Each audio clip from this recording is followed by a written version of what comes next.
15 सालों से लगातार भर्ती परीक्षाओं के पेपर लीक हो रहे हैं। मेहनत करने वाले युवा जो मेहनत करके पढ़ाई करते हैं, रात दिन एक करते हैं, कोचिंग करते हैं और उनको ये उम्मीद होती है कि हमें सरकारी नौकरी मिलेगी, लेकिन ये जो माफिया है, पेपर लीक के माफिया, ये उन युवाओं के सपनों को तोड़ देते हैं। परीक्षाओं से पहले उस पेपर को लीक करके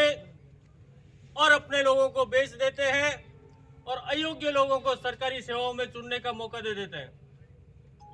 हम लगातार पिछले दिनों देख रहे हैं कि कैसे कैसे अयोग्य लोग, चाहे वो थानेदार की परीक्षा हो, चाहे वो रीट की परीक्षा हो, चाहे वो आरएस की परीक्षा हो और चाहे वो अन्य किसी टीचर्स की परीक्षाएं हो, अभी जो पिछले दिनों लगातार 8-9 पेपर इस राज्य सरकार ने करवाए, वो सारे के सारे लीक हुए, उनके पेपर आउट हो गए और आउट होने के कारण युवाओं को जो उनका हक मिलना था, जो मेहनत उन्होंने की थी, उसका उनको फल नहीं मिल पा रहा। पूरे राजस्थान में इस बात को लेकर आक्रोश है युवाओं में कि चाहे सरकार, वर्तमान सरकार हो चाहे पिछली सरकार हो, पिछले 12 सालों में 17 भर्ती परीक्षाओं के पेपर तो लीक हुए जिन्हें सरकार ने माना है और ऐसे सैकड़ों पेपर हैं जिन्हें सरकार ने अपनी लाज बचाने के लिए उनको लीक माना नहीं, लेकिन हम सबको पता है कि वो पेपर भी लीक हुए थे और उनके माध्यम से जो हजारों कर्मचारी फर्जी तरीके से सरकारी नौकरियों में चले गए, आज वो योग्य लोग हर कार्यालय में बैठे हैं और आप पर राज कर रहे हैं। जब तक आप युवा जागरूक नहीं होंगे, इसके खिलाफ मुखर रूप से आवाज नहीं उठाएंगे, तब तक ये सरकारें नहीं चेतेगी, क्योंकि इन सरकारों को इस बात से कोई फर्क नहीं पड़ता कि एक योग्य युवक सरकारी नौकरी में आया है या अयोग्य पेपर खरीद कर पैसे देकर नौकरी लगा है। इन सरकारों को इस बात से कोई फर्क नहीं पड़ता। इसलिए जब तक सरकार इस पर कड़ा कानून नहीं बनाती, पेपर लीक माफियाओं पर, उनको संरक्षण देने वाले राजनेताओं पर, उनको संरक्षण देने वाले अधिकारियों पर जब तक सख्त कार्रवाई नहीं होगी, उनकी संपत्तियां जब्त नहीं होगी, ऐसे पेपर खरीद कर नौकरी लगने वाले जो लोग हैं उनको जब तक नौकरियों से बाहर नहीं किया जाएगा, तब तक ये पेपर लीक होते रहेंगे, लोग फर्जी तरीके से नौकरियां लगते रहेंगे और मेहनत करने वाले युवाओं को बाहर बैठा रहना पड़ेगा, उनकी मेहनत का कोई मोल नहीं रहेगा। इसलिए इस संघर्ष में सब लोग मिलकर,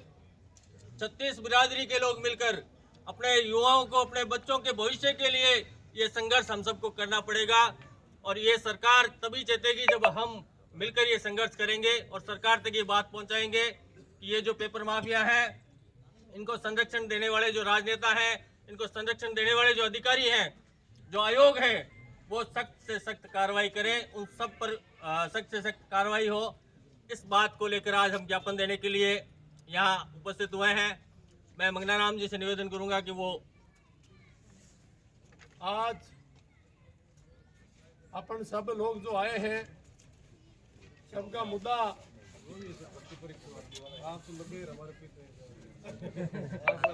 आज जो इस मुद्दे को लेकर के अपन जो ज्ञापन दे रहे हैं, ज्ञापन में अपनी जो मूल समस्या वो यह है, पेपर लीक करने वाली जो गिरोह है और जो सरकार लीक करवाती है जानबूझ करके, और विपक्ष में बैठे भी लोग भी उनके साथ मिली भगत करके, चाहे विधायक जी विपक्ष के हो या राज्य के हो, माननीय नौका से जो चुन के जाते हैं बिहारी जी बिश्नोई, उनके मुंह से पेपर लीक के मामले में उन्होंने बड़े आंदोलन किए होंगे, लेकिन यहाँ राजस्थान सरकार में जिस तरह वो बोलते हैं और बड़े नेता के रूप में जाने जाते हैं, पेपर लीक के मामले में वो एक शब्द नहीं बोल पाए। मैं तो साथियों आप सबसे निवेदन करता हूं कि आने वाले विधानसभा के चुनाव में आपको उनको भी सबक सिखाना है कि सरकार की चापलूसी विपक्ष के रूप में करते हैं, उन लोगों को छट्टी का दूध आपको याद दिलाना पड़ेगा। जब तक आप जागरूक नहीं होंगे तब तक इसी तरह पेपर लीक होते रहेंगे और बदमाश प्रवृत्ति के लोग पेपर लीक करके पेपर को बेचते रहेंगे। आज जो अशोक गहलोत सरकार की जो ये कमी महसूस हो रही है दूसरे कई मुद्दों पर, लेकिन पेपर के मामले में जिस तरह सरकार का जो रवैया है वो ठीक नहीं है। अच्छी 15 सालों से जिस प्रकार से जो पेपर लीक हुए हैं उनकी अच्छी जांच करवाई जाए और वो अधिकारी किस हिसाब से किस तरह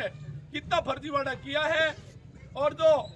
भारतीय जनता पार्टी के चुन के जाने वाले विधायक जी हैं वो भी इस पेपर के मुद्दे पर बोलने का काम करें, बड़ा आंदोलन करने का काम करें, क्योंकि जनता ने उनको विपक्ष में बैठने के लिए भेजा है तो उनको एक एक शब्द तोल मोल के बोलना चाहिए। इन्हीं शब्दों के साथ धन्यवाद।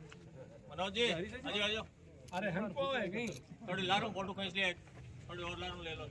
लंबी ले लो और आगे आ जाओ, आगे आ जाओ बाकी थोड़ी भी साइड में अरे किलो